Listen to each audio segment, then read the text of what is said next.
Yeah.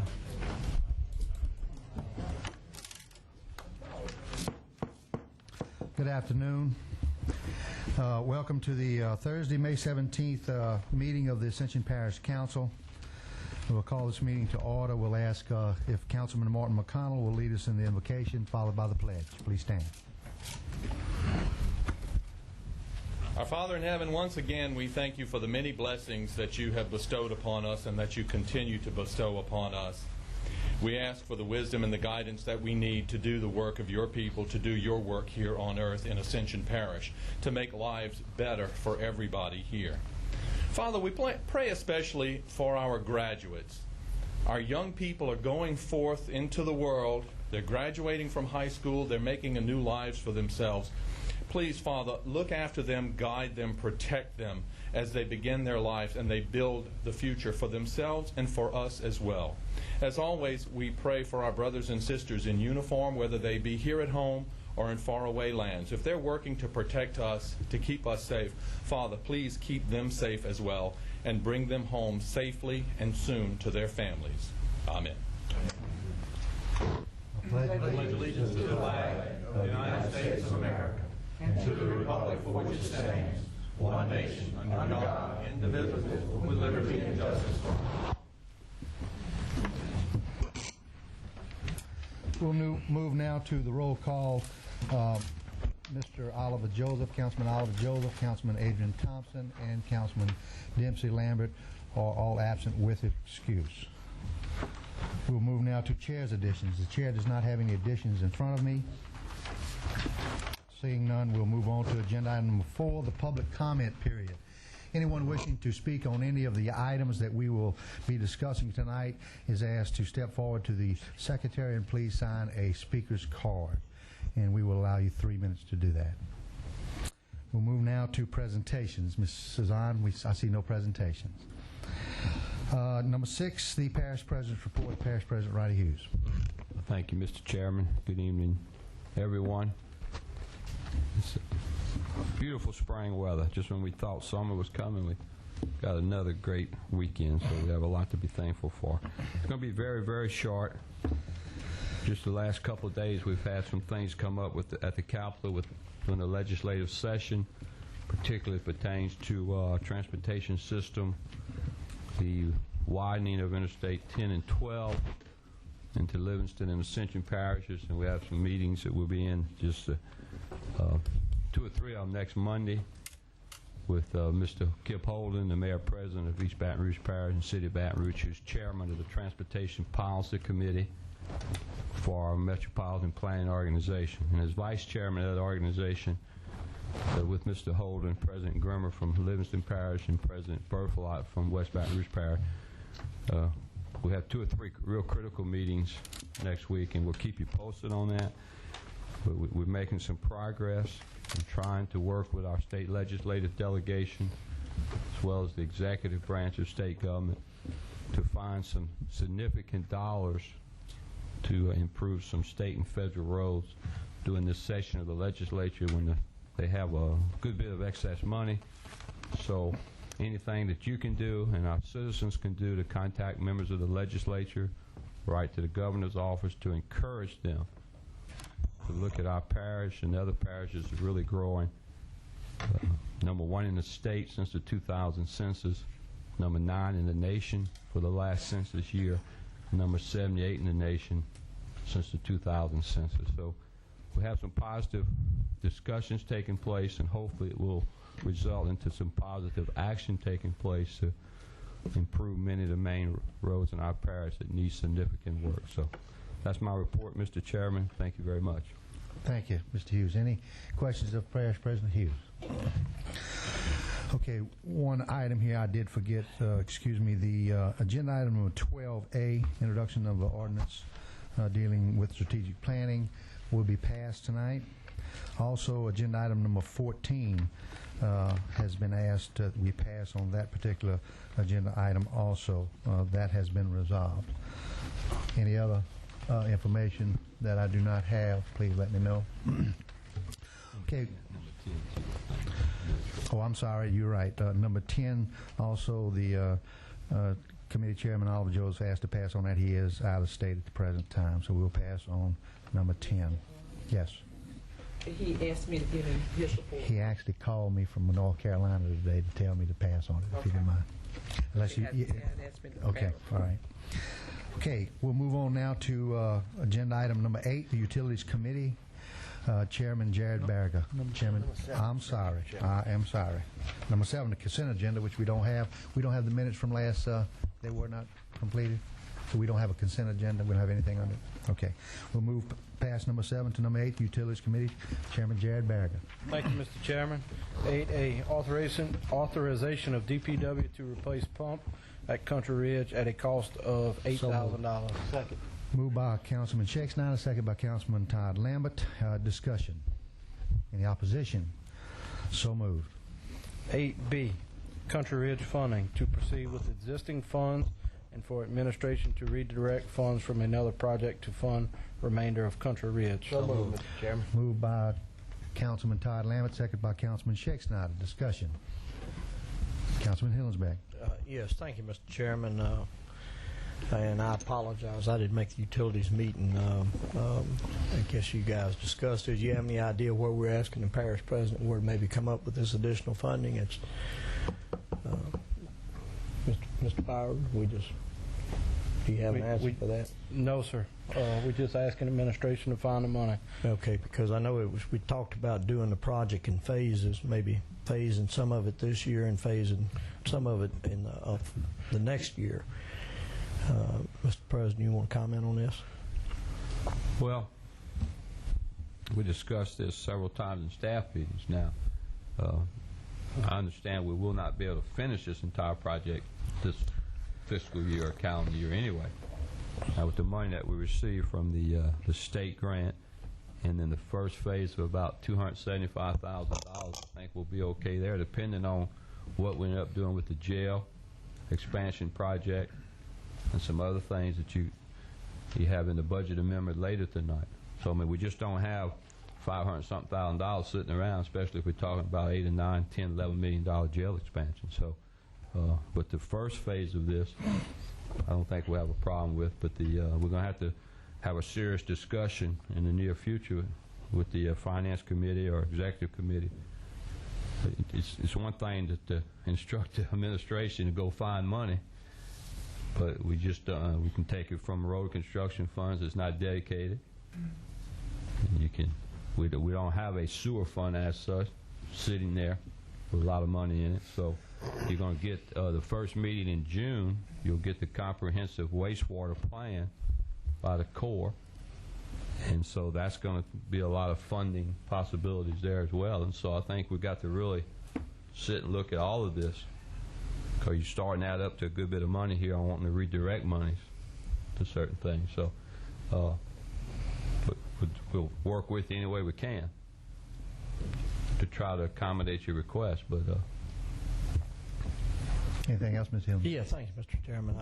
I'd be the first to agree that the project in Country Ridge, it's been ongoing for many years, been a problem, and it certainly needs to be addressed as soon as possible. But just to simply redirect the parish president and say, go find the money, that's easier said than done. And I would support maybe just asking the administration to go out there with finance and look at it, and let's try to get this done as quickly as possible under the existing funds available. We don't want to get out there and start robbing Peter to pay Paul. And so I'd support maybe an amended motion, Mr. Byriger, that directs the administration to move forward and maybe do some research on it and see if they can come up with something. And if that's not the case, then we would continue on with partial funding this year, as has been the plan all along, and then partial funding in the next budget year to completion. Councilman Barriger. Yes, I'd like y'all to just keep in mind, it's not a phase operation. It's two different needs. First, you have a collection system that is in deplorable shape, and then your lift station is in deplorable shape. They go together. There's not one phase and two phases. It's a project that is in deplorable shape. So y'all need to get phase out of your mind. Both need to happen. Thank you. Mr. Todd Lambert. and I agree with Mr. Barger, talking with the wastewater personnel, that it needs to be done in one phase. And it's pretty close to us getting some violations because it's right on the border of having some major problems.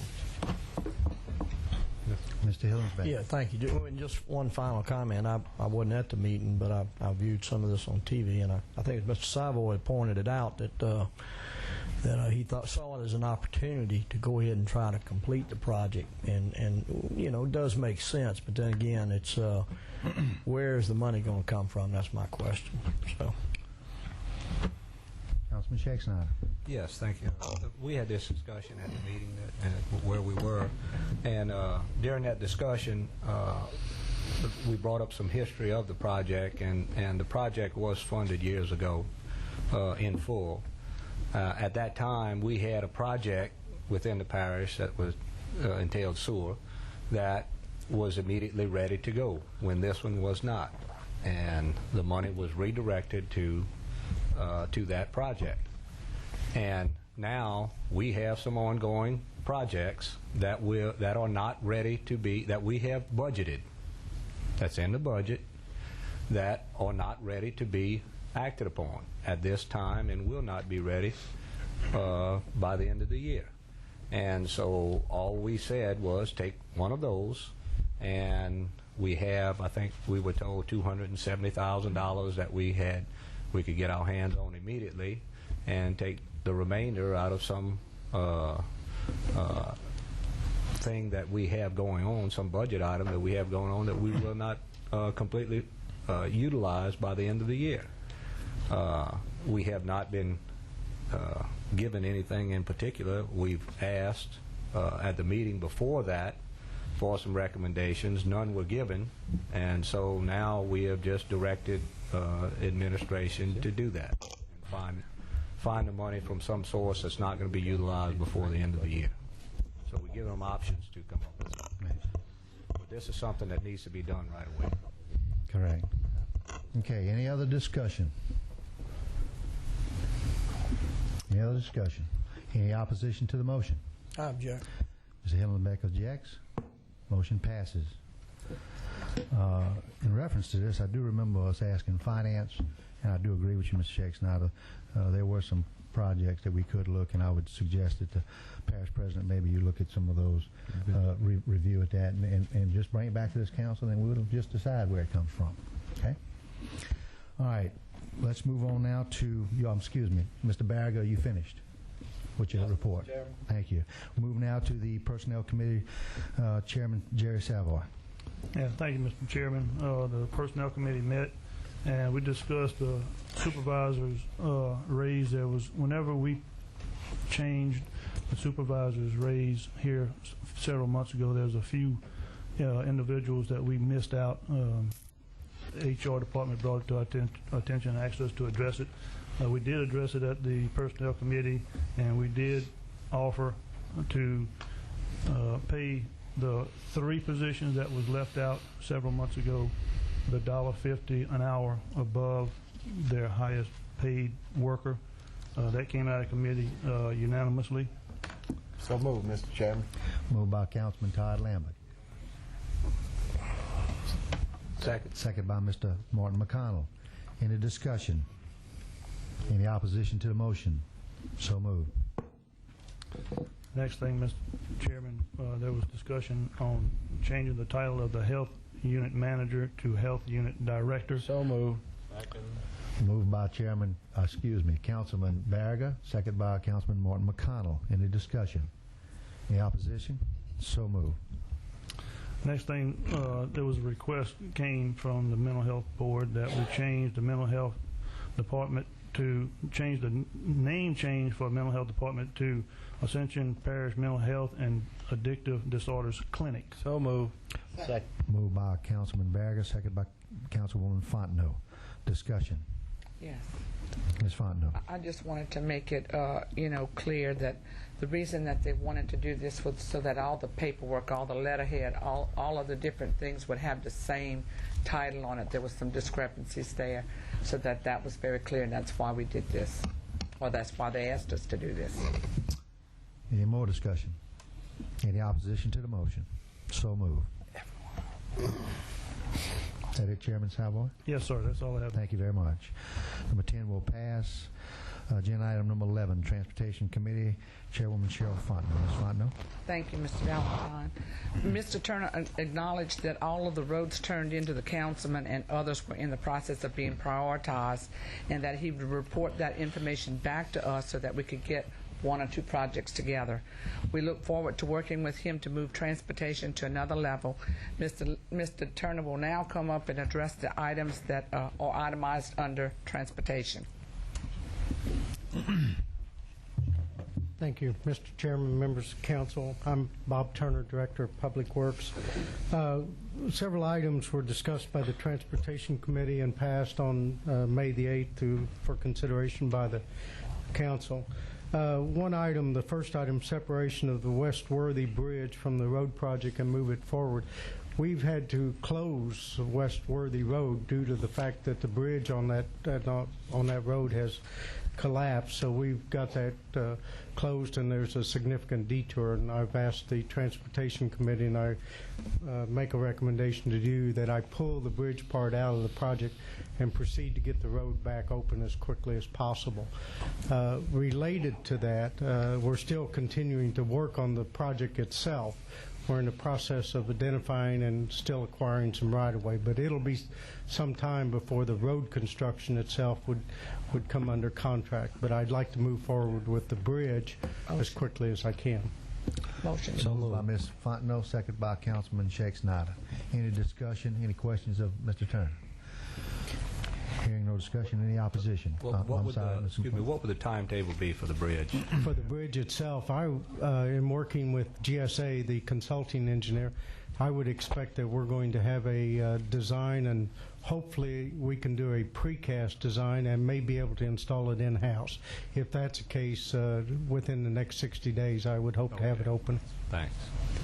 Any other discussion? Any questions? Any opposition to the motion? So moved. The next item is the Cannon Road widening project. This is a project that has been around for some period of time, and in fact a portion of the project was constructed in 2004 from the bridge going east to LA 431 has already been upgraded. So what I'm asking for is to reduce the scope of the project as issued to the consulting engineer to the portion, only the west portion, about 2,600 feet, by reducing the right-of-way to a absolute minimum standard and closing the culverts. I feel like we can move this project forward fairly quickly. It's the cost would be approximately $575,000 to complete. So moved, Mr. Chairman. Moved by Councilman Todd Lambert, second by Councilwoman Fontenot. Any discussion? Any opposition? So moved. The next item is an opportunity that I think we still have. I do want you to pass on this particular item, but we have three streets that is to be constructed in the city of Donaldsonville, and they currently have a very capable contractor that is working on some of their streets and working with the city. We would hope to put these streets under contract at the same time that they're working on their streets.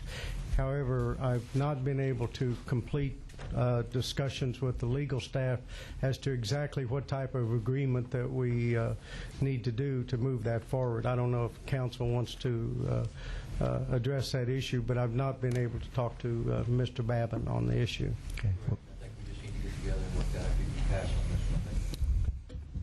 Okay, we'll pass on C. All right. The next item is one that's been around for a while, and the Transportation Committee gave serious consideration to it and recommended to the full council that the Roddy Road Highway 61 intersection be funded for completion with GSA as the consultant, and that's my recommendation to the council. So moved, Mr. Chairman. Moved by Councilman Todd Lambert, second by Councilman Sheikh Snyder. Any discussion? Any opposition? So moved. Next item is more or less a routine. These are roads that are to be accepted into the parish system, roads that have been constructed within subdivision, have met all the standards necessary for acceptance into the parish system. So moved. Second. Moved by Councilman Barriga, second by Councilman Schexnayder. Discussion. Any opposition? So moved. Next item is a proposal by PSI for geotechnical services for Ella Avenue, Amite Acres, and Alligator Bayou, the cost of which is not to exceed $4,852. So moved. Moved by Councilman Barriga. Second. Second by Councilman Todd Lambert. Any discussion? Opposition? So moved. The last item on transportation is the Joe Severio Road. I might take an opportunity to point out that we're going to be holding 2 public hearings on that road. Next Tuesday, the 22nd, at the Galvez School Cafeteria at 7 p.m. Councilman Dempsey Lambert and the Public Works Department and the consultant will be available to answer any questions and to explain the project to interested citizens. We would like to move that forward. One of the reason it's here, in addition to notifying people of the public hearing, is that we still need to do some redesign at the intersection at the school. And so what I've asked the Transportation Committee to do is let's pull that intersection out at this time. Let's go ahead and put the majority of the road under contract as quickly as we can, and then we'll come back and work on the redesign of the road. And that's part of the proposal here, to work with GSA on the contract supplement to pull that out and to complete the road project. Motion. Second. Motion by Ms. Fontenot, second by Councilman Hillensback. Discussion. Any opposition? So moved. Thank you all very much. Thank you, Mr. Turner. I do have one question, Mr. Yes, Turner.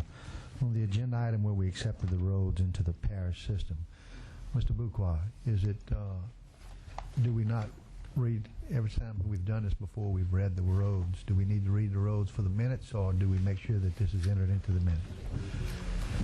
Read them Okay. I need to add those by reading the names? Yes. Okay. We'll need to read the roads, which was subject to agenda item E, which we did approve, but I would ask Mr. Turner to read those, please, for Yes. for the minutes.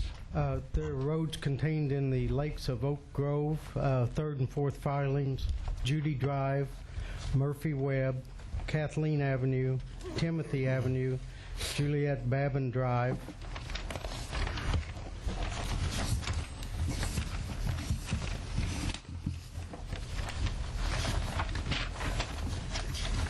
and I believe that was That's all it. of That's it. Yes, sir. Okay. Thank you, Mr. Turner. Thank you. I just wanted to tell everybody that the next transportation meeting is at 6:30, the second Tuesday of the month. Following the utility committee meeting, remind everybody that they're welcome. They can also view it live on Cox 21 or ETEL 21, and we hope to see you there. Remember that summer is here. The kids are going to be out of school. Drive extra carefully and slow down. Thank you. Thank you, Ms. Fontenot. Okay, we'll move now to agenda item number 12, which is the Strategic Planning Committee. Chairman Kent Schexnayder. Mr. Schexnayder, we have passed on that particular item. I'll allow you to speak in a minute if you have anything else. That is the only item. Okay.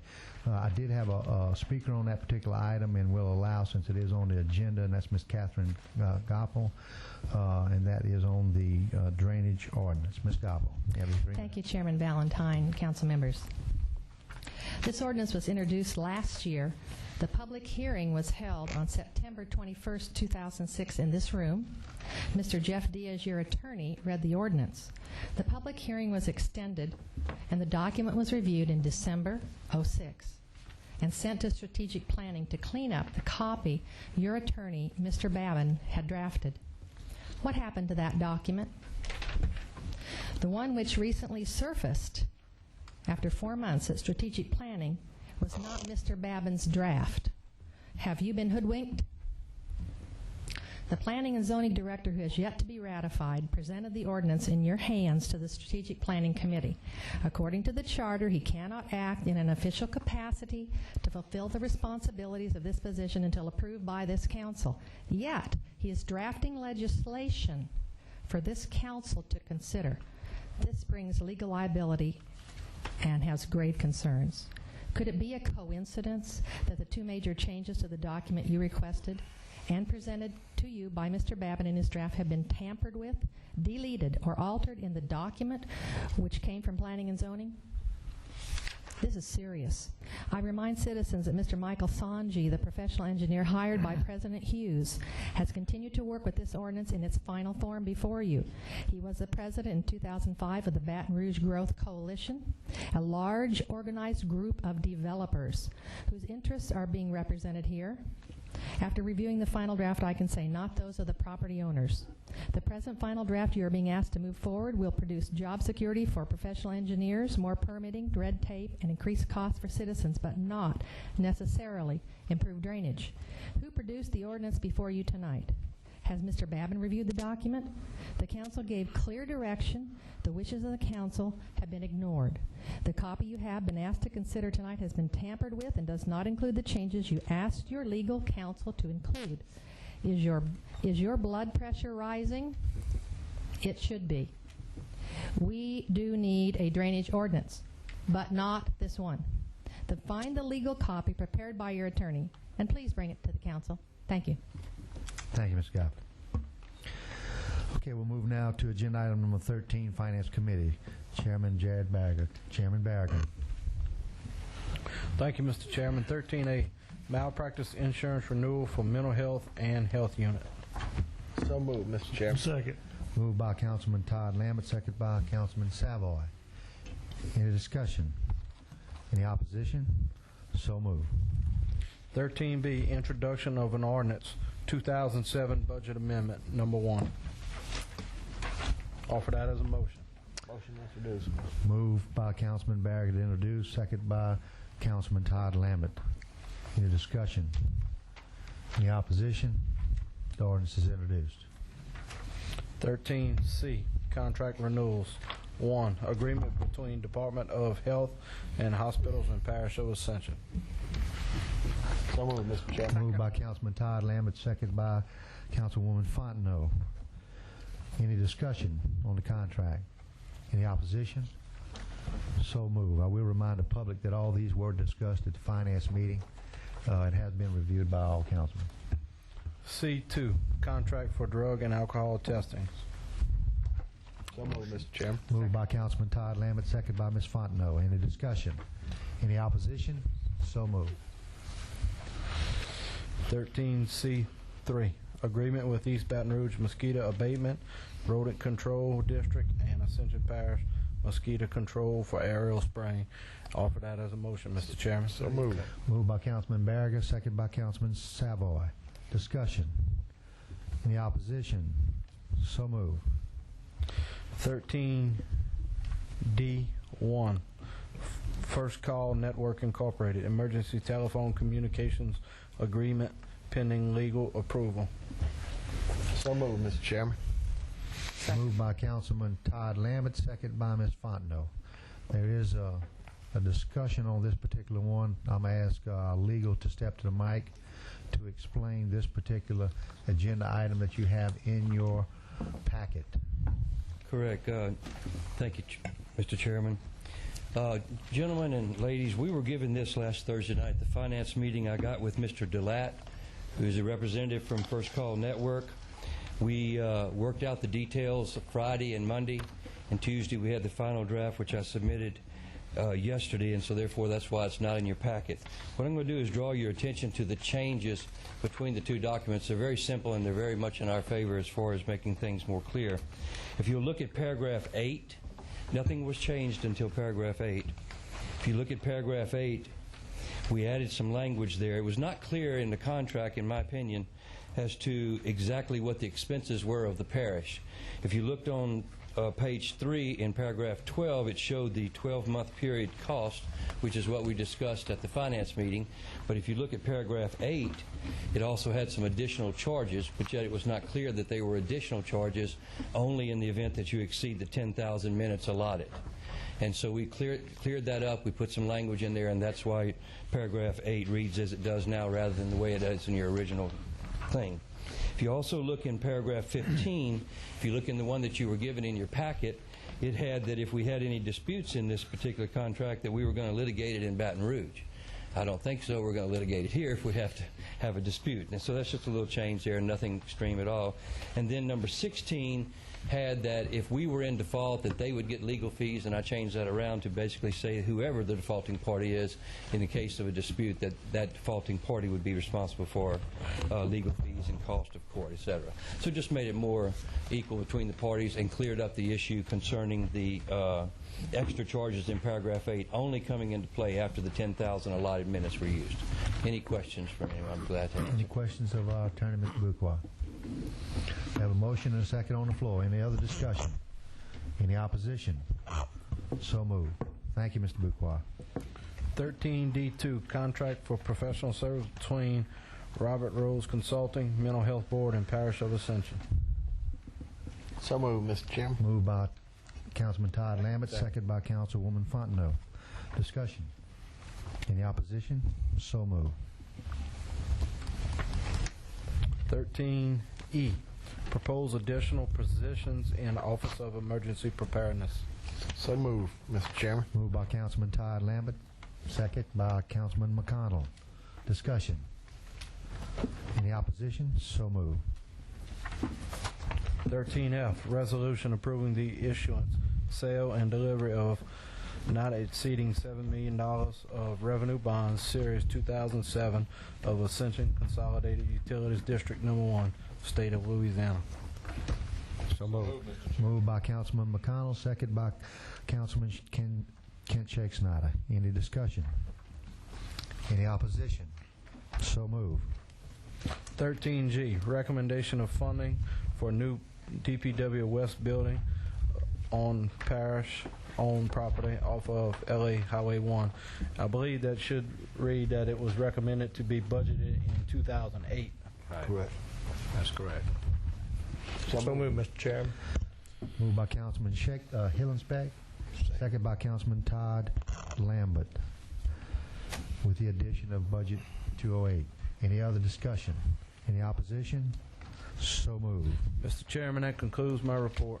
Thank you, Councilman Barriger. We'll move now to the general business section of our agenda. 14 we will pass. Agenda item number 15, bids. Hearst Rescue 2, Ms. Joan Shivers, Assistant Purchasing Manager. Ms. Shivers. On May 1st, 2007, the Purchasing Department received one bid for Hearst Rescue 2s.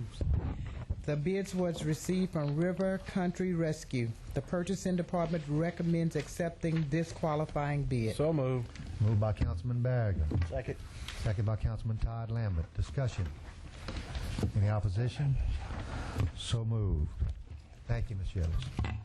Moving now to agenda item number 16, voting precincts. Councilman McConnell, along with Registrar of Voters, Mr. Robert Poche. Thank you, Mr. Chairman. I would just like to call forth our Registrar of Voters, Robert Poche, to give us the information on. Thank you, Mr. Chairman, members. We have three different issues to bring before you tonight. We're going to start with Precinct 7. We lost our precinct location at that location, and it was at Paul Mayall's Dance Studios. Along with Ms. Fontenot, we were able to locate a new location. It's going to be at the Prairieville Fire Station, which is on the same road. It's a good facility. Has a couple of small problems. We kind of agreed, Ms. Fontenot and I agreed with the fire department that the parish would bear their responsibilities, one of them being a handicap posting, a handicap posted sign for handicap parking, and the other being maybe a sack of concrete to improve one of the ramps for handicap accessibility. My recommendation is to move Precinct 7, Paul Mayall's Dance Studios, to Prairieville Fire Station. So moved, Mr. Chairman. Second. Moved by Councilman Todd Lambert, second by Councilwoman Fontenot. Any other discussion or questions of Registrar of Voters, Mr. Poshak? None. Any opposition? So moved. Second one is Precinct 5. This is a precinct where the growth has mandated that we do something with that precinct. It has just too many people for one set of commissioners. The recommendation, this is at Galvez Middle School, Precinct 5. We need to do an alpha split. We're not going to do a geographical split of that location. Do an alpha split. A through L be 5A. M through Z be 5B. That would be the recommendation. So moved, Mr. Chairman. Second. Moved by Councilman Hillensbeck, second by Councilwoman Fontenot. Any discussion? Any opposition? So moved. Third one we have is 19A, which is at Dutchtown Middle School. You can remember, Mr. Chairman, we did a split in this precinct already. 19A has since grown to the extent that we need to split it again. My recommendation is going to be that we split precinct 19A, 19A, 19B, and 19C. We're going to go with 19A being from A through E, precinct 19C from F through L, precinct 19B from L to Z. So moved, Mr. Chairman. Moved by Councilman Todd Lambert. M to Z. Discussion, Mr. Chairman. Second by Ms. Fontenot. Discussion. Mr. Hillensbeck. Mr. Poche, we didn't have any packets on our map. Can you give us a description of where that is, that location is? The location of the precinct of the district? That particular one, right. That's at Dutchtown Middle School. Dutchtown Middle School. Okay, I didn't hear. Thank you. Any other discussion? Any opposition? Do you have a question? Yes. Robert, did you went from AC back to B? Was there a particular reason for yes, that? Because 19B is already in existence. Any other discussion? Any opposition? So moved. Mr. Chairman, I'd like to also inform you that probably by this fall, if we pick up a number of registered voters who are not currently registered, I may be approaching y'all for this same situation for 3 additional precincts that I'm looking at real hard right now. I appreciate your concern with this. I will remind y'all that this has to, of course, go to justice. Your secretary takes care of that for y'all. And also that the port on Perryville Fire Station, I don't know who to direct that to, but that needs to be taken care of pretty quickly. Okay. Thank you, sir. Thank you very much. Okay, any discussion? Thank you, Mr. McConnell. Okay, we'll move now to agenda item of the planning and zoning recommendations of our agenda. Agenda item number 17, zoning review ID 1695.07, tracks AA B-1-A-3, B-1-A-2, B-1-A, 5A, B2, B-3-A, and a portion of B-1-A-5 for Stephen Guidry, located on the south side of Ascension Parish Highway 929, approximately 1,700 feet east of Airline Highway, to amend the Ascension Parish zoning map from medium intensity residential to mixed use.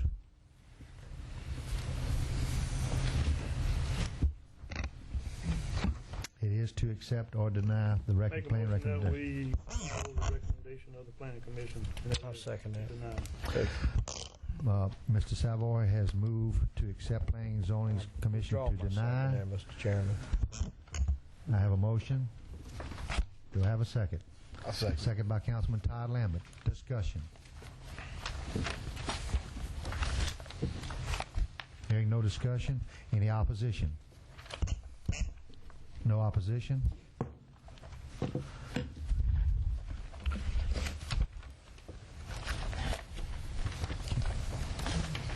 Okay, we'll move now to agenda item number 18, which is for review only.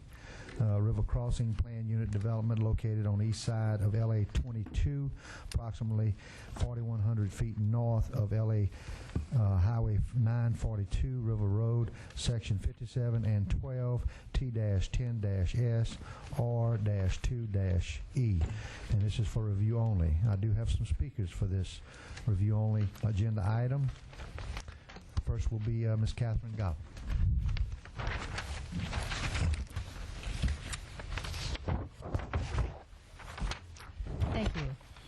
of the most important and challenging jobs that you have is to manage growth. Our most troubling problems in Ascension Parish are spawned from the growth that we are experiencing. When applied as intended, zoning can be a tool to help manage growth. Planning and zoning has denied this development, and you should do the same for the following reasons. Number one, Ascension residents now see managing growth as your first priority. Two, you increase density almost 4 times in your first approved PUD. Developers are watching. Number 3, cramming people on top of one another in conservation areas is not consistent with your land use plan. And number 4, this is an election year. People are watching what you do as well. Developers are using the PUD ordinance to ask for increased density. If you approve these 455 units on 125 acres in an area now zoned conservation, this council will violate the intent of your own ordinance and Ascension's land use plan by increasing the density to 3.7 units per acre. Follow your own rules. Don't raise the expectation of developers. Protect the interests of the people. Send this developer back to the table. Thank you. Thank you, Ms. Galvin. Mr. Briss J. DePlessis. Mr. DePlessis.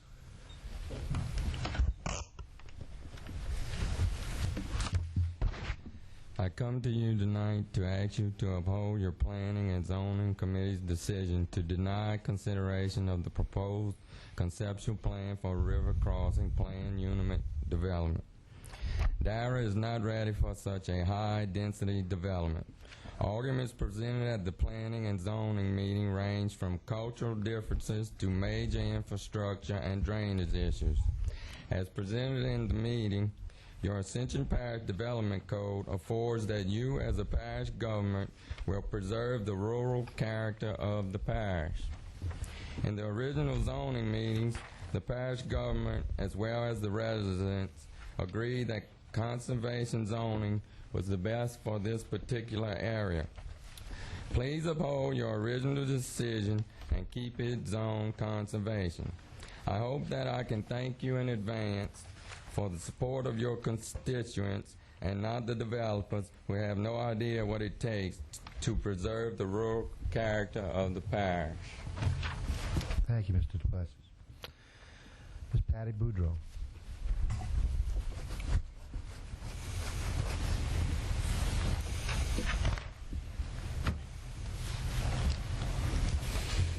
They kind of pretty much took everything I wanted to say, but years ago when they started with the zoning, they told us we had to be zoned, and we chose what we wanted to be zoned, even though a couple of times they said, no, you couldn't do it. The only thing I'm going to ask is that please leave it the way the people of Dara chose to zone it. I have no problem with them selling the land if they want to sell it as it is zoned. But please, we're begging at this time, leave it zoned as it is. Thank you. Thank you. Mr. John Robert Jr.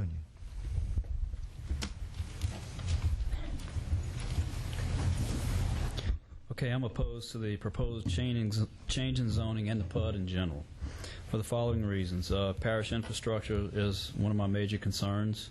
Highway 44 feeds everything from Pelican Point south and also feeds Dara, and traffic is already terrible, and many of the already approved developments haven't even been completed yet. The proposed development's out of character with the surrounding area, which is mainly agricultural and industry and large tract rural residential. It's going to be over 3 miles from the nearest development right now. This development and zoning change will affect my quality of life and other landowners in the vicinity due to the impact on already insufficient infrastructure and impact on the rural character of the area. I believe that the type of people that would be attracted to purchase a home on a quarter-acre lot would lack the understanding of and be intolerant to current agricultural and industrial practices going on, and conflict is almost certain to arise, in my opinion. When that happens, resolution usually involves restrictions on the agricultural and industrial practices which are already going on and which were there first. The Ascension Parish Zoning Board has denied this, and I think for good reason. And all of these things I've just talked about were discussed in that meeting, and that was part of why they denied it. So things I think the council should consider are Ascension Parish is rapidly acquiring many of the adverse qualities people are attempting to get away from. With each new high-density development, Ascension Parish becomes a less desirable place to live, mainly due to the lack of infrastructure we have in this parish. Dare is essentially on the top of a peninsula bounded by the Mississippi River. Is this really a good location for a school, or is it just a gimmick by the developer to get the PUD approved? Marshall Elementary is nearby and is shut down right now. Based on my inquiries with the school board, there would be no current plans for a school in this area unless much more development were to occur in that area. And why allow a high-density development so far from current developments? This is in conflict with the current development code of Ascension Parish.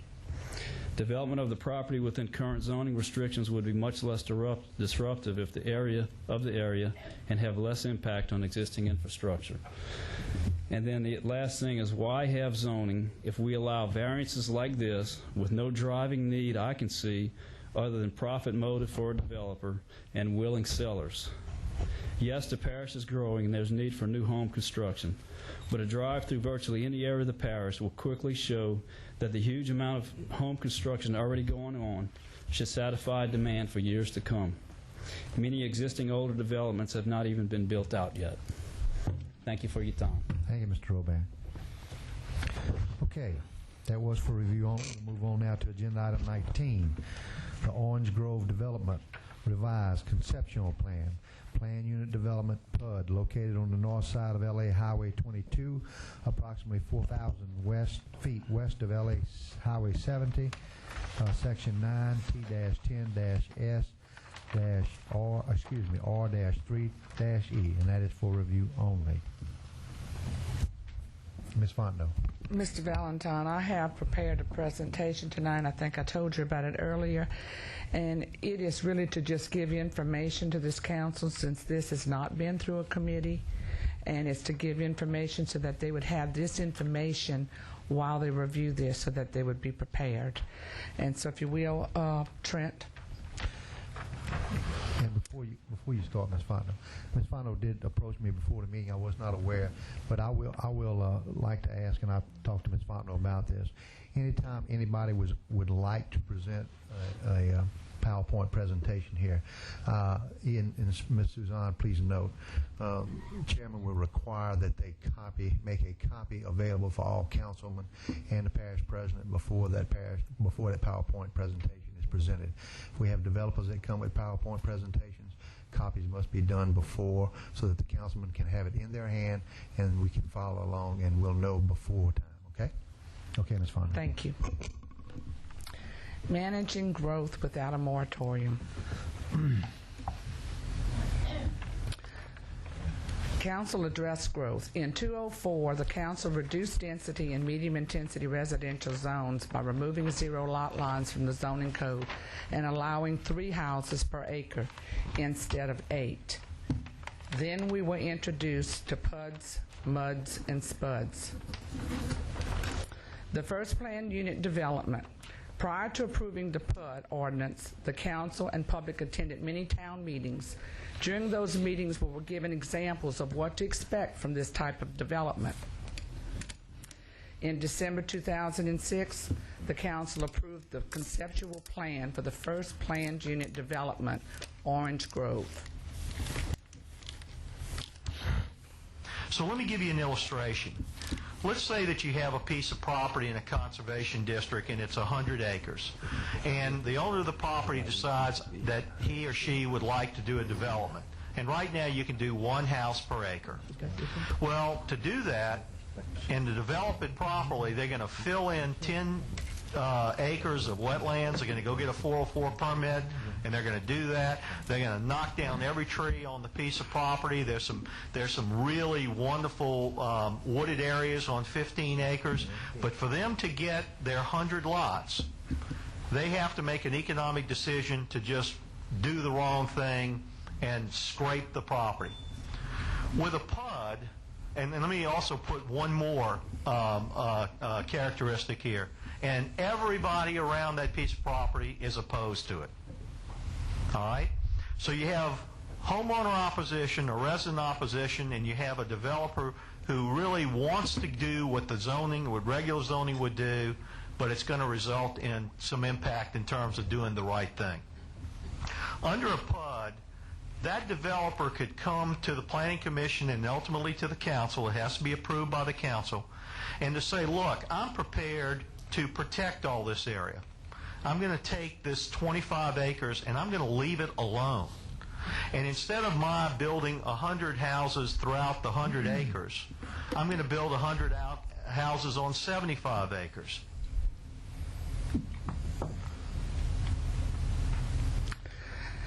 The code determines density. According to our consultant, Attorney Charles Landry, the Orange Grove PUD should have followed our current zoning code, which is consistent to surrounding properties only allowing 1 house per acre.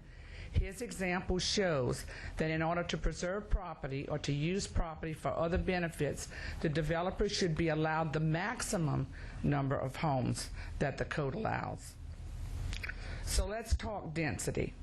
We adopted the concept and allowed this developer 333 homes, almost 200 more than the code allows. These homes were actually designated to only 84.90 acres. Now the developer is changing the concept to include a school, thus decreasing available property for the 333 homes. 10 acres are now being proposed for a primary school. The homes in the original concept will now have to be placed in the remaining acreage of 77.26 acres. PUD is zoning. Unlike site plans, unlike subdivision plans, which typically go and stay at the Planning Commission level, a PUD is a more significant process, and it is zoning that has to be approved by the council.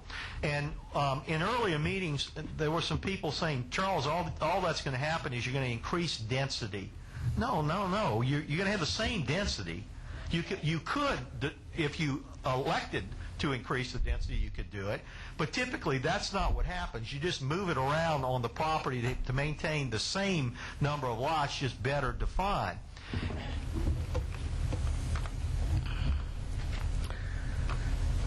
We now know better. Because this was our first PUD, we lacked the experience. We approved 333 lots that we should not have.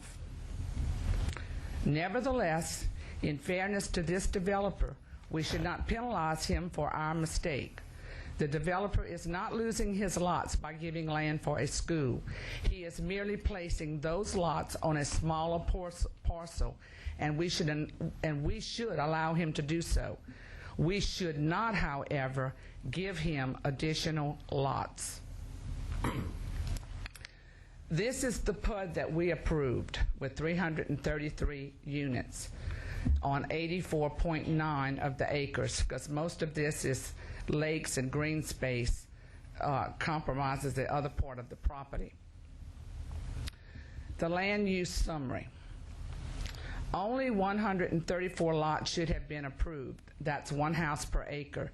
Notice that's in the column where it says 134 and it says 1.0. We approved 333 lots, or 3.92 per acre, which, if you look at the column that says 333 and go to 84.90 acres, is what we're putting 3.9 houses on. On the overall property, it's 2.48, but on the actual property, it's 3.92. We are being asked to approve 349, or 4.52 lots per acre. If you 4.151. If you look at the column that says 349, the proposed shows that it would be on 77.26 acres, which is 4.51 houses per acre. On the whole current property, it's only 2.6. In fairness to the developer, who's already got 333 lots approved, if we give him this, it will allow us to have 333 units per acre on the now proposed property, which will bring the density on the 77.26 acres to 4.31 houses per acre. No longer are the lots being divided on 134 acres. In actuality, we are being asked to put 349 on 77.26 acres. This is just a concept here. It shows density. What I've done here is taken two pie graphs, and I've divided one pie graph, which equals 134 homes, with one piece equaling 10 houses. So each piece here, you got to envision, would be sliced up into 10 pieces. But this is how that would look.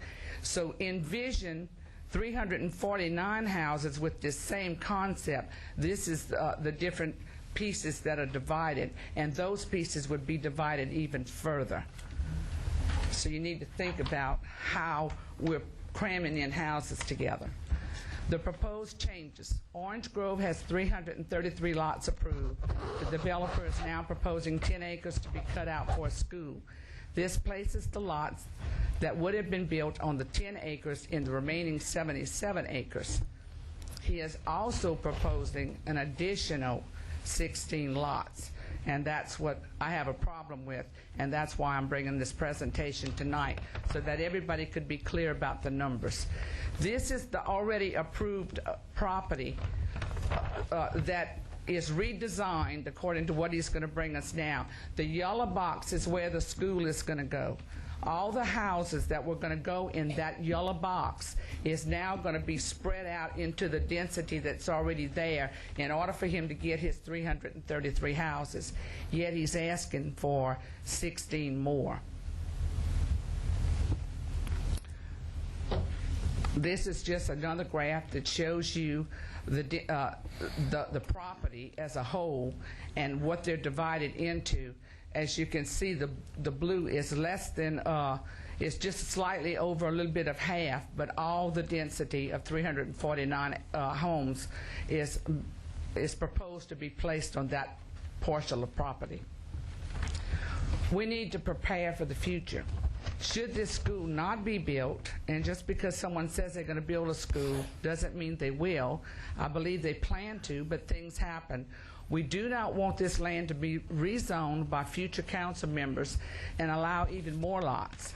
So it would be prudent for us to make sure that this 10 acres is not, if it's not used for a school, that we designate it to be a park. We need to make sure this is specified in the plan if we do adopt it. River crossing proposed PUD. We talked about this a little bit, but this will just give you more insight. I'm thankful that we stood with the vote of the Planning and Zoning Commissioner. But river crossing developers were asking for 455 lots on 125 acres, which is a density of 3.7 per acre. Under the current code, they should have only been allowed 176 on 125 acres, which would be a density of 1.41 lots per acre. 4 acres in this PUD was designated to commercial development, but we were not even told how many units would be in this 4 acres. This is what we were presenting in our packet tonight as river crossings proposed things. The lots are not even defined here, so we can't even see what the density would be like on this piece of property. More PUDs coming. PUDs are now perceived as a way to increase density, so developers are choosing this option. Will this council become the new Planning and Zoning Commission? The present process does not include the council until after the concept has been developed. I believe we should consider having the developer come to the council first to get direction on the concept, which affects density. Then he should go to planning and zoning to work out the details related to the rest of the codes. I don't believe that we should penalize any developer. I think they're out there to do their job. They're part of the community, and we need to recognize them as such. It's very unfair to have them go do all this work and then come to us and we deny it and tell them and send them back to the drawing board. They need to know up front what we expect out of them so that they can draw their plans up fairly. Growth is the #1 problem. In a recent poll for parish president, the citizens stated that growth is now the #1 problem. We need to listen to the people. Guys, we need to do the right thing. We need to make sure that PUDs do not create another type of suburban sprawl. Thank you for your attention. Thank you, Ms. Fondo. Any comments? Okay, and there was a couple of things, and that's why I asked people when they do PowerPoint presentations. One, we haven't voted on the river crossing yet. They were just planning zones for review only. But there are certain things that that people may want to address, so we want to make sure that we do that in the future. Here, Ms. Vance, thank you. Okay, we'll move on now to public hearings and ordinances. Agenda item number 20, public hearing to amend the Ascension Parish Development Code tables. Lots with 25 feet building lines to be reduced to 12.5 cul-de-sacs and turnarounds. Legal counsel, Mr. Bouquois. This is an amended ordinance purpose to amend the Ascension Parish Development Code, Table B, site requirements by district residential. Whereas the Parish of Ascension has in effect a comprehensive plan of zoning, and pursuant to that plan, a parish-wide development code was adopted by the Ascension Parish Governing Authority, which became effective on June 1st, 1999. Whereas the Ascension Parish Development Code provides for a procedure for its amendment of the Development Code and related regulations and restrictions by initiation of the Planning and Zoning Commission. Whereas the Parish Planning and Zoning Commission has initiated an amendment to Table B, site requirements by district residential of the Ascension Parish Development Code regarding front setback lines for turning circles, T-turnarounds, and street corners. Now therefore be it ordained that Table B, site requirements by districts residential of the Ascension Parish Development Code is amended to 3. On lots fronting on turning circles, T-turnarounds, and street corners, the front yard may be reduced by 1/2 the required front yard. The ordinance having been submitted by a vote, the vote would be taken. Motion to open the public hearing, Mr. Chairman. Moved by Councilman Berger to open the public hearing, second by Councilman Todd Lambert. Any discussion? Public hearing is now open. If you wish to speak during this public hearing, please approach the secretary, sign in, and we'll have 3 minutes. Motion to close, Mr. Chairman. Second. Motion to close by Councilman Hillensbeck, second by Councilwoman Fontenot. Any opposition to close the public hearing? Public hearing is now closed. Agenda item number 21, the ordinance. Ordinance, Mr. Chairman. Mr. Berger moves the ordinance, second by Ms. Fontenot. Any discussion? Any opposition? I oppose, Mr. Chairman. Mr. Savoy opposes the ordinance. The ordinance passes. Agenda item number 22, public hearing to amend the Ascension Parish zoning map from medium-intensity residential to mixed use for zoning review ID 1673.07. Lot A for Walmart located on the southwest corner of Airline Highway and Perkins Road, Louisiana State Highway 427. Legal counsel, Mr. Bouquois.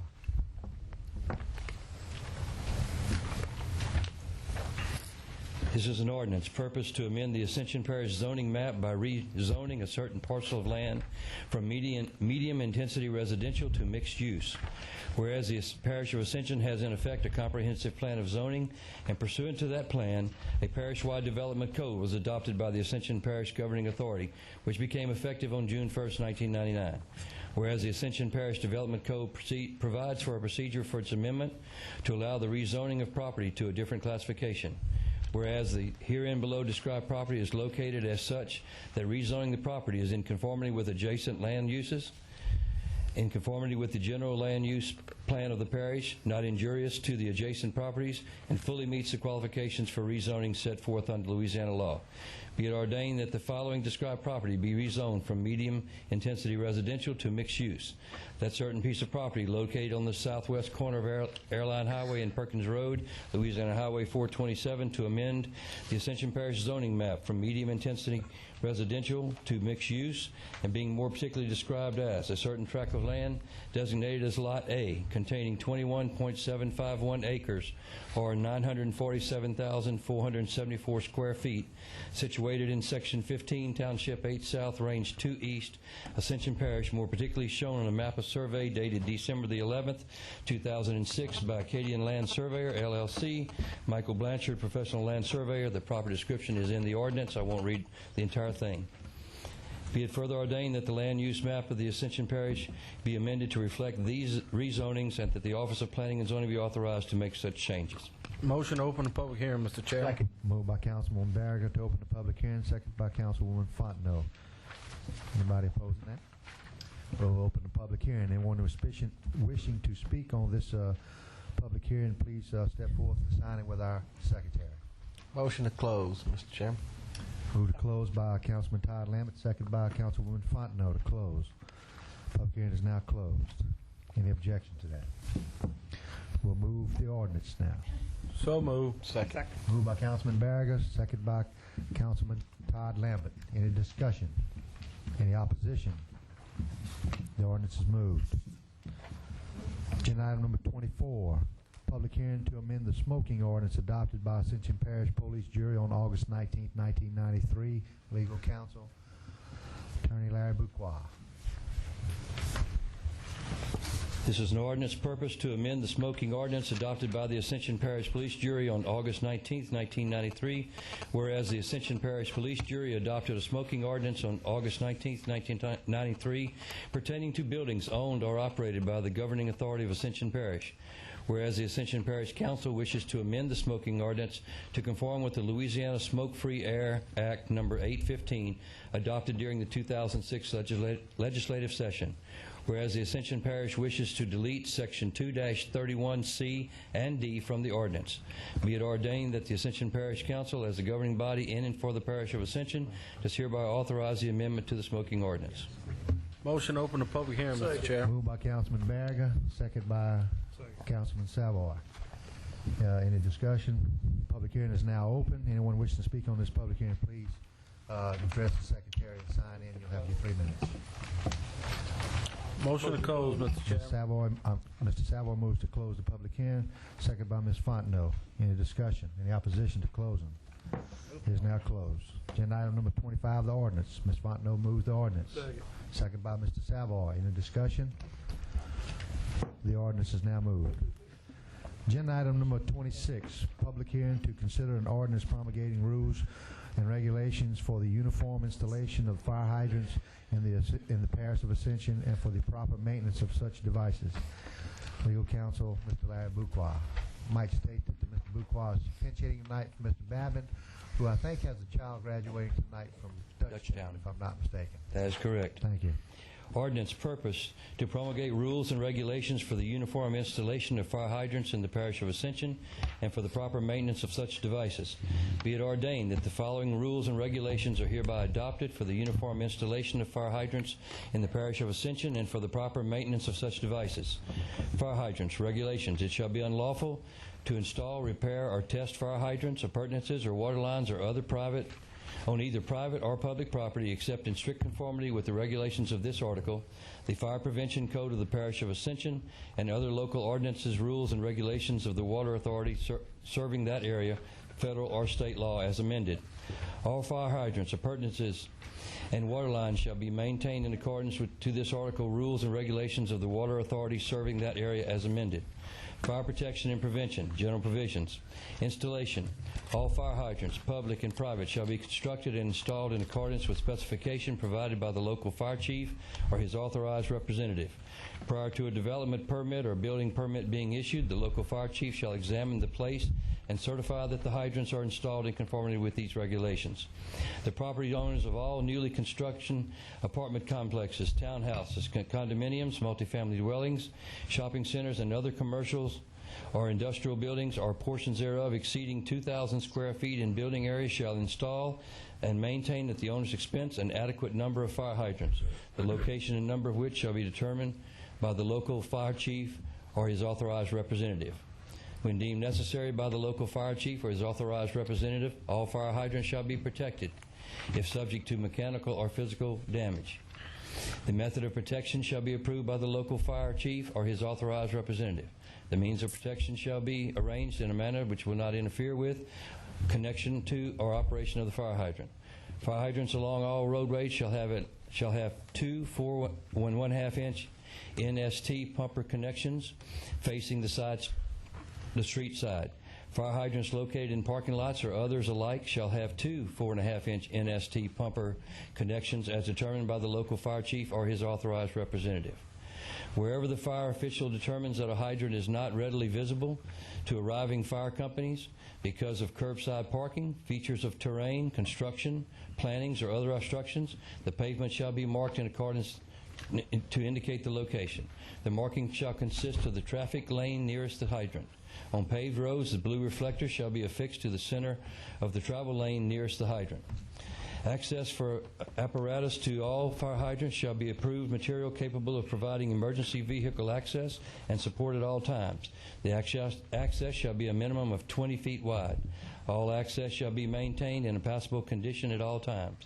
In addition, the installation of all fire hydrants shall be done in compliance with the following standards. ANSI, American Water Works Association, Standard 502-94, or the latest version standard for dry barrel fire hydrant. ANSI, National Fire Prevention Association, 14:03 standard for the installation of standpipe, private hydrants, and hose systems, 2003 edition. ANSI 24 standard for the installation of private fire service mains and their appurtenances. ANSI standard 291-1995 fire flow testing and marking of hydrants. Number 2, marking of fire hydrants. Top of the hydrant, bonnet, and nozzle caps of fire hydrants shall be painted and maintained by the owner with a different color application to indicate the water main size. Such colors shall be approved and supplied by the respective fire chief servicing the area. Placement of the fire hydrants. The placement of all fire hydrants shall be approved by the local fire chief or his authorized representative. B, fire hydrants shall be spaced for commercial, industrial, or multifamily dwellings so that all proposed and existing buildings will be no more than 300 feet measured along traveled ways from a fire hydrant by fire apparatus. Number C, fire hydrants shall be spaced for 1 and 2 family dwellings so that all proposed and existing buildings will be no more than 500 feet attached directly to the public water system measured along traveled ways from fire hydrant by fire apparatus. D, a fire hydrant shall be provided within 50 feet of a fire department connection for fire suppression systems. E, hydrants shall be located no closer than 40 feet from any building or structure. Number 4, obstruction of fire hydrants. No person shall place or keep a fence, growth, trash, or other material near a fire hydrant that would prevent such hydrant from being immediately discernible or in any other manner hinder the fire department from gaining immediate access to that fire hydrant. Number 5, fire hydrants out of service. Notification shall be made to the fire department prior to the disconnection and the interruption of protection due to test, repairs, alterations, or additions, and upon completion of such work for uses other than fire protection. B, all hydrants placed out of service shall be marked by a method approved by the fire department. 6, testing of fire hydrants. Upon completion of installation and all repairs, fire hydrants shall be flushed in order to remove foreign materials and flow tested in accordance with the American Water Works Association Manual of Water Supply Practices and accepted by the local fire chief and or his authorized representative. B, all private fire hydrants shall be flushed and flow tested annually by the owners of said hydrant. Documentation of this activity shall be provided to the local fire department and the fire board. C, all flow tests shall be submitted to, and kept on file by the local fire chief or his authorized representative. Motion to open the public hearing, Mr. Chairman. Moved by Councilman Barrett to open the public hearing, second by Councilman Todd Lambert. Any opposition to the public hearing? The public hearing is now open. Anyone wishing to speak on this ordinance, please approach the secretary and sign in. Yes, ma'am.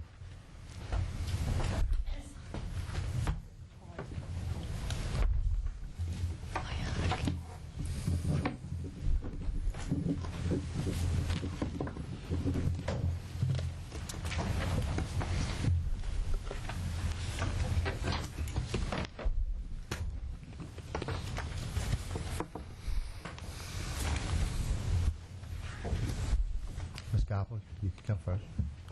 State your name, please. Catherine Guppelt. In the reading of the ordinance, it was not clear to me who the owner was. I hope it wasn't the owner of the property. when they said that you're going to give the owner a can of paint and he was going to paint the hydrant, I envisioned the homeowner getting a can of paint and being told to go paint the hydrant. So from the language in the document, it wasn't clear to me who the owner was. I'd like to know who the owner is, and I think you should know too. Chief Park Stewart. Thank you, Mr. Chairman, Council. I wanted to ask a couple things. Larry, was that the latest edition you had from Ricky on that? Okay. I'm just here to ask it, ma'am. I don't think that he was reading the same copy that That's what I'm wondering. That's why I questioned that. He's got Ricky's folder. And Ricky sent the corrected copy. Okay. So I'm not sure why his folder doesn't have his copy. Okay. Well, let's go ahead. I just wanted to go ahead and ask y'all again. It's been going on for some time, and I hear questions again tonight.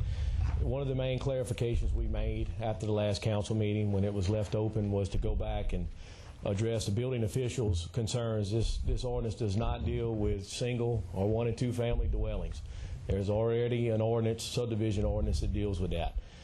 Under placement, it was just put in here, and under the new one it says that if they're required by another parish ordinance to install hydrants in 1 and 2 family dwellings or subdivisions, we match the distances to be the same as what's in the franchise agreement signed between the parish and Parish Water. So that was the major concern they had. We met with Mr. Babin, Laverne, and Lance after the last meeting. We clarified those issues where their concerns were, and we did address that. That's why I wanted to come up. I didn't know which copy y'all had, but it should have reflected in there that there had been some changes made. So I just ask that y'all pass this tonight, please, and let us move forward. Okay. Mr. Chairman, just a clarification, Yes, if you sir. can. Yes, sir. At the last council meeting, we actually had 2 ordinances dealing with fire hydrants. I think the one Mr. Stewart's referring to is not on our agenda tonight. I think if y'all remember back. I think the one on obstruction of hydrants y'all passed last meeting. This is the one to promulgate rules and standards for installation, maintenance, and servicing of hydrants right here. It's one we should be dealing with tonight, I believe. Attorney, Mr. Buqua, is Ms. Patterson right? The one that you read is not the current? Correct. Unfortunately, I picked up the packet from Ricky around noon, and there's a letter dated May 8th that is attached to, has one attached to it that is apparently different. I could reread this one. Yeah. Is this the one that we have in our packet? I haven't had a chance to look. What's the proper date? What date are we supposed to have? May 7th. We all got that. Okay, that's the one that we have. Yes. Okay. Right. Seeing that we have not taken any formal action on this, I will give you a mulligan. I will request that you reread the corrected and revised copy that has been approved for council presentation, and you can do that now. I'll do that. Okay? So the public hearing is still open. We will reread this ordinance. Do I have any objection from any of the council members on that? What would you like to do, Mr. Barriger? Do you have a better solution? No, he's just objection. Okay. That figures. I apologize to the council. Like I said, I picked up a packet. That's not a problem, Mr. Buqua. Okay, here we go. One more time. This is your mulligan over there. Hey, I agree. Purpose, to promulgate rules and regulations for the uniform installation of fire hydrants in the parish of Ascension and for the proper maintenance of such devices. Be it ordained that the following rules and regulations are hereby adopted for the uniform installation of fire hydrants in the parish of Ascension and for the proper maintenance of such devices. Fire hydrants. A. Regulations. It shall be unlawful to install, repair, or test fire hydrants, appurtenances, or water lines on either private or public property except in strict conformity with the regulations of this article, the Fire Prevention Code of the Parish of Ascension, and other local ordinance, rules, and regulations of the water authority serving that area, federal or state law, as amended. 2. All fire hydrants, appurtenances, and water lines shall be maintained in accordance to this article, rules and regulations of the water authority serving that area as amended. Fire protection and prevention. B, general provisions. Number 1, installation. All fire hydrants, public and private, shall be constructed and installed in accordance with specification provided by the local fire chief or his authorized representative. Prior to the development permit or building permit being issued, the applicant shall submit plans to the local fire chief for his approval for the placement and specifications of fire hydrants. Prior to the occupancy permit being issued, the local fire chief shall examine the place and certify that the hydrants are installed in conformity with these regulations. The local building official shall be notified of the approval or disapproval of the fire chief of his designee. The property owners of all newly constructed apartment complexes, townhouses, condominiums, multifamily dwellings, shopping centers, and other commercials or industrial buildings or portions thereof exceeding 2,000 square feet in building area shall install and maintain at the owner's expense an adequate number of fire hydrants, the location and number of which shall be determined by the local fire chief or his authorized representative. C, when deemed necessary by the local fire chief or his authorized representative, all fire hydrants shall be protected if subject to mechanical or physical damage. The method of protection shall be approved by the local fire chief or his authorized representative. The means of protection shall be arranged in a manner which will not interfere with connection to or operation of the hydrant. D, fire hydrants along all roadways shall have two 4.5-inch NST pumper connections facing the street side.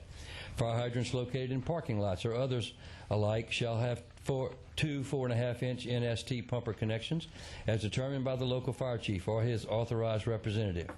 E, whenever the fire official determines that a hydrant is not readily visible to arriving fire companies because of curbside parking, features of terrain, construction, plantings, or other obstructions, the pavement shall be marked to indicate the location. This marking shall consist of the traffic lane nearest the hydrant. On paved road, the blue reflector shall be affixed to the center of the travel lane nearest the hydrant. Access for apparatus to all fire hydrants shall be an approved material capable of providing emergency vehicle access and support at all times. The access shall be a minimum of 20 feet wide. All access shall be maintained in a passable condition at all times.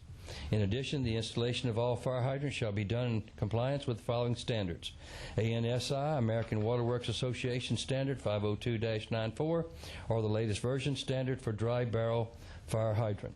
ANSI, National Fire Prevention Association, NFPA 14(03) standard for the installation of standpipe, private hydrants, and hose systems, 2003 edition. ANSI NFPA 24 standard for the installation of private fire service mains and their appurtenances. ANSI Standard 291-1995, fire flow testing and marking of hydrants. Number 2, marking of fire hydrants. A, top of the hydrant bonnet and nozzle caps of fire hydrants shall be painted and maintained by the owner with a different color application to indicate the water main size. Such color shall be approved and supplied by the respective fire chief servicing the area. Number 3, placement of fire hydrants. The placement of all fire hydrants shall be approved by the local fire chief or his authorized representative. B, fire hydrants shall be spaced for commercial, industrial, or multifamily buildings so that all proposed and existing buildings shall be no more than 300 feet measured along traveled ways from a fire hydrant by fire apparatus. C, if a developer of a subdivision is required by the Ascension Parish subdivision regulations or the Ascension Parish Development Code or any other building or safety code to install fire hydrants, then fire hydrants shall be spaced for 1- and 2-family dwellings so that all proposed and existing buildings will be no more than 500 feet attached directly to the public water system measured along traveled ways from fire hydrants by fire apparatus.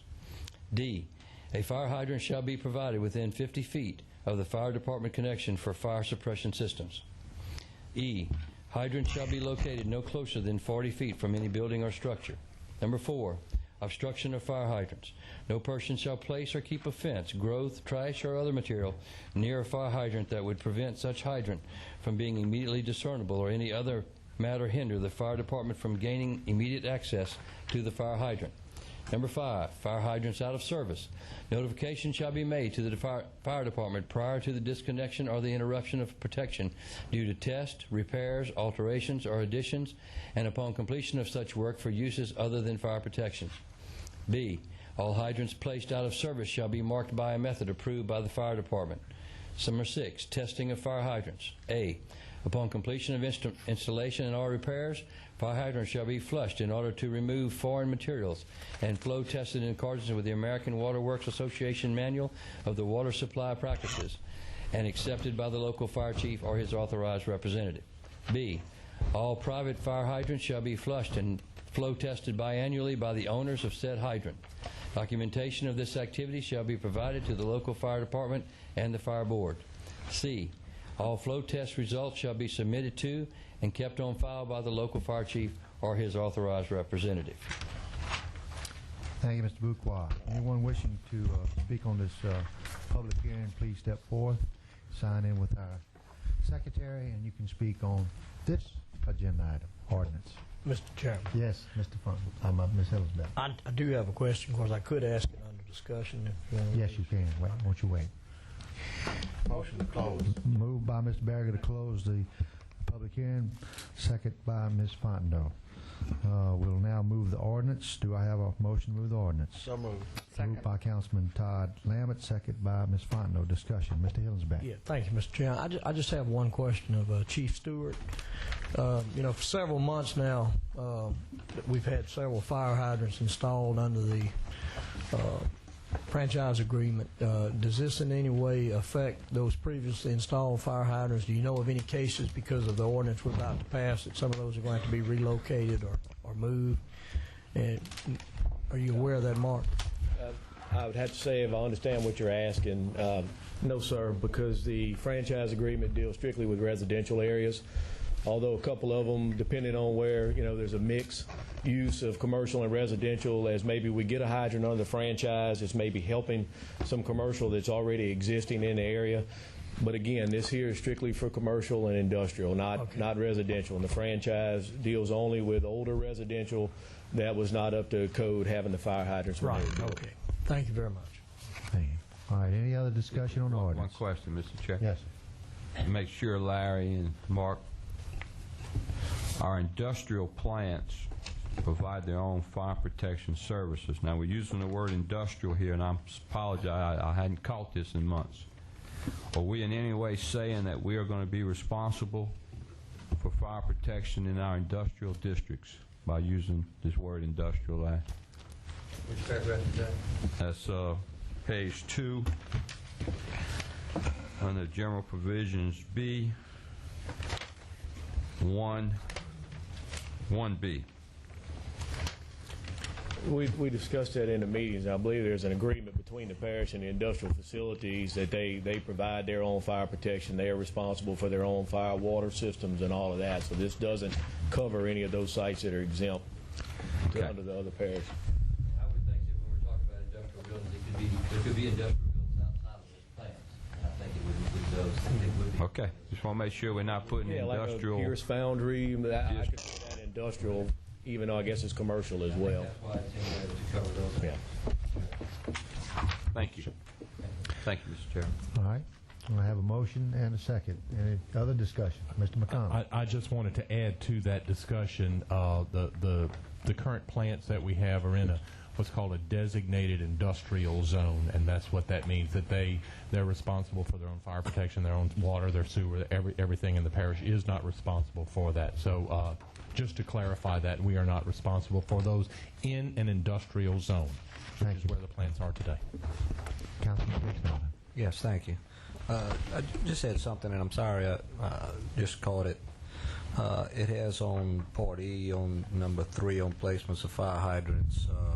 Hydrants shall be located no closer than 40 feet from any building or structure. We're getting to the point now where we're going to have some buildings and structures possibly fitting our development code that may be closer than 40 feet according to the roads and everything. And I think we ought to add something to that as we build out that except where buildings which meet parish building codes make it impossible to do so, because we're not letting, they may build something that is appropriate and we can't meet that 40-foot requirement because of the building.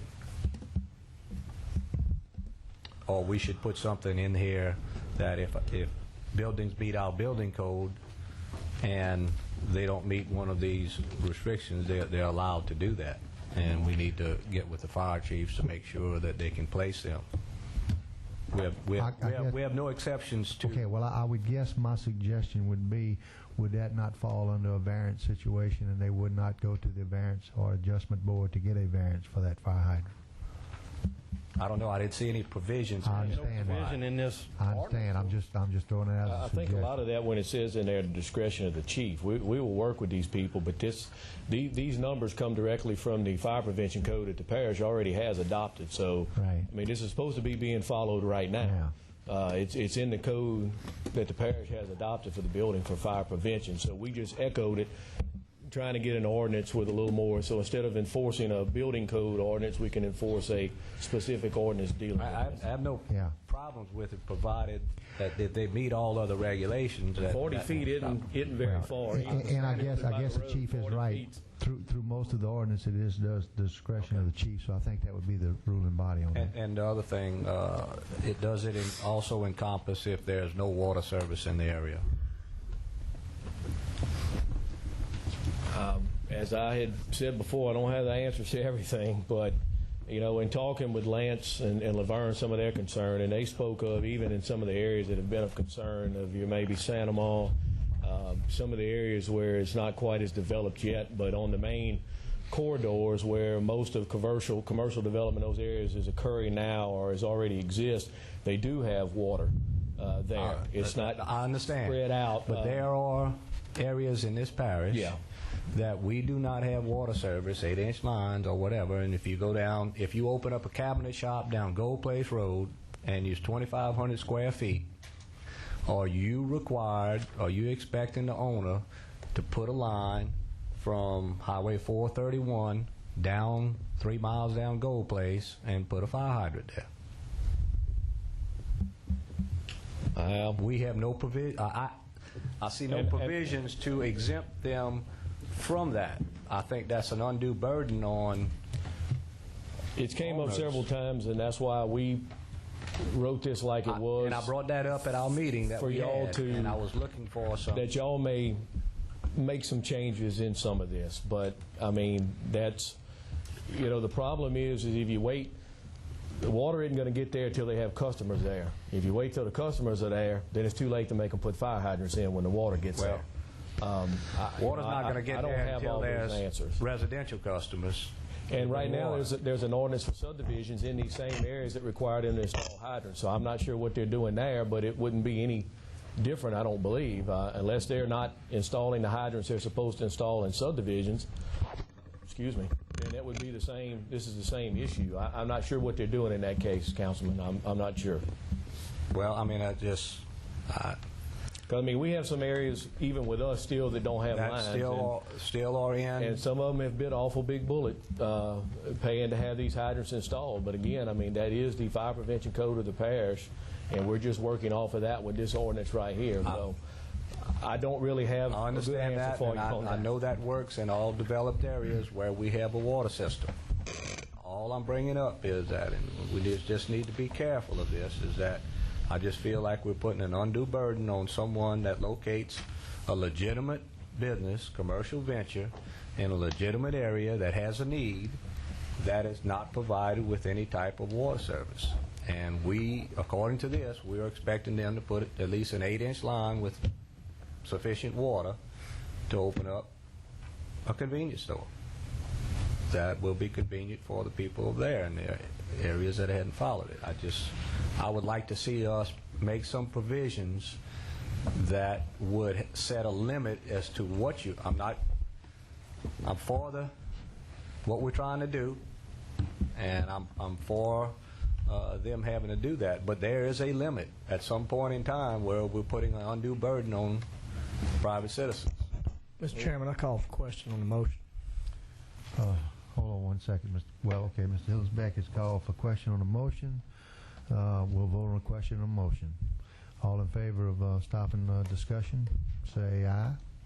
Aye. All opposed? Nay. Nay. Okay, we'll continue discussion. Mr. Barrigan. Thank you, Mr. Valentine.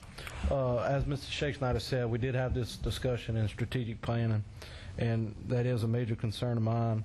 I said I would not support this ordinance unless we had a provision. I do understand Fire District 3, who actually introduced the ordinance, has a great need, and if y'all would be willing to use this particular ordinance in Fire District 3, I could support it, but if we do it parish-wide, I cannot, because we are going to add some undue stress upon possible business ventures that is not necessary. That's it. Anybody else? Any other discussion? Councilman Shakespeare, I'd ask, do you have a provision do you have an idea on a provision that could be placed in this ordinance just to help to move this along that would allow something along that line? What verbiage?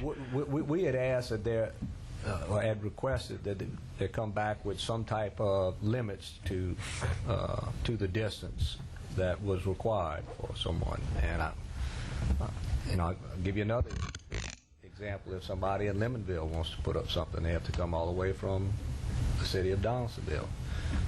So in effect, you're putting businesses out that cannot do that. So I think we should have, and I was looking to see what recommendations would be. I don't know the cost of these things, but I do know they cost prohibitive as it is, and only because of that would. And I also would support. I do realize that there is development. There is a water system in District 3, and if we would want to go forward with that and work out the problems that we would have in the other districts, I'm fine with that also, because we are developed enough there to move forward, especially, Chief wants to do that. I do not like to do things that's not parish-wide, but there is differences in this. Councilwoman Fontenot. Mr. Bouquard, is there any kind of way that we could stipulate that the ordinance be only for a certain district? Let me say something. Okay, hang on a second. Well, I think we could, but I think we'd have to reject this and then come back with an ordinance specific to District 3. I mean, it could be the same ordinance, but it's going to have to be specific. Yeah. Any other councilman need to discuss? Parish President. I think, y'all, we can solve this real easily. Mark, if you'll stay there, make sure. And if we just add language to the paragraph, I guess this is the paragraph Councilman Shakespeare is really discussing on page 2. And I see the point he's making. We're saying that property owners of all newly construction, and we list the different types of construction.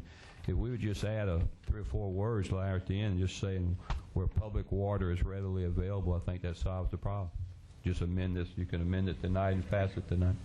And we talked about that, and our suggestion was we knew there was some concerns from the council on that part. But again, if we give it up now, you'll never get it. They'll be facing the same thing we are in 2 years that we're facing now. Our suggestion was, it wasn't put into the document because we just wanted a clean document as what the installation and stuff should be, was that maybe be a requirement that if they do not have adequate water, they be required to place a stub out or whatever. If they're going to have a hydrant, with the knowledge that at such time when adequate water, public water is provided to that location, they will be responsible for paying for the hydrant installation and the hookup at that time of however many hydrants they were required due to fire flow to have for that business. And that's fine. So, the council, will one of you amend this ordinance? Based on my recommendation. Hang on a second. I got a question, Chief. Why didn't we put that in the ordinance? Well, all 3 of the fire districts... Seems like a very reasonable statement. Well, all 3 of the fire districts were...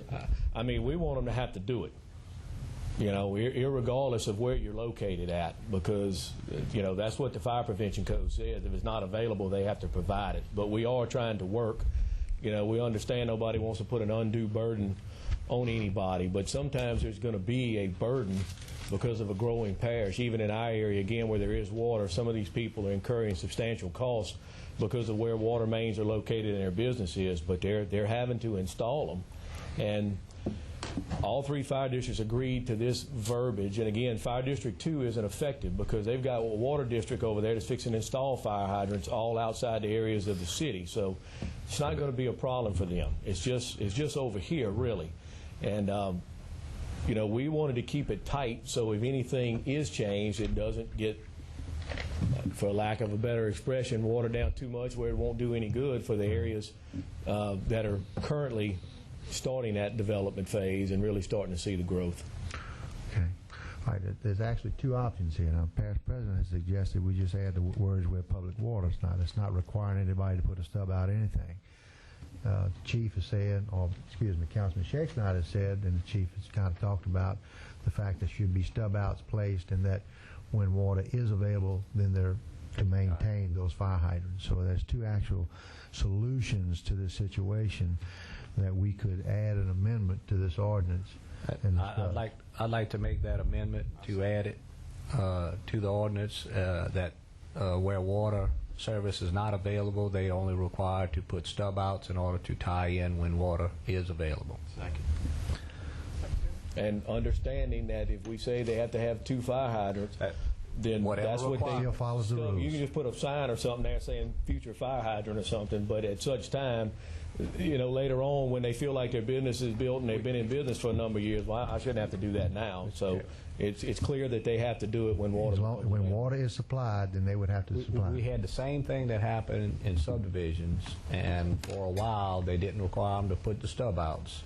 And that's what happened at Pelican Point and everything. And then we required them, whether they had water or not, to put stub outs. And now as water service and subdivisions are acquired, they just tie into the existing ones. And I think we could do the same thing here. Okay. I have a motion by Councilman Shakespeare and a second by Councilman Todd Lambert. Discussion on the amendment. Ms. Fontenot. I just want to make sure my firemen are okay with that amendment. Yeah, I mean, that's Mark, is that good? It's much better than where we've been. I think it'll give us something clear with more teeth. And for the most part, in my area, we're already able to move along with it. So, thank you, Mark. All right, we'll vote on the amendment first. Do I have any opposition on the amendment? No opposition on the amendment. We'll vote on the ordinance now, the amended ordinance. Any opposition on the ordinance? No opposition on the ordinance. Motion passes. Motion to adjourn, Mr. Chairman. Motion to adjourn by Councilman Hillensbeck. Do I have a second? Yes. Second by Mr. Councilman. We are standing adjournment. Thank you, sir.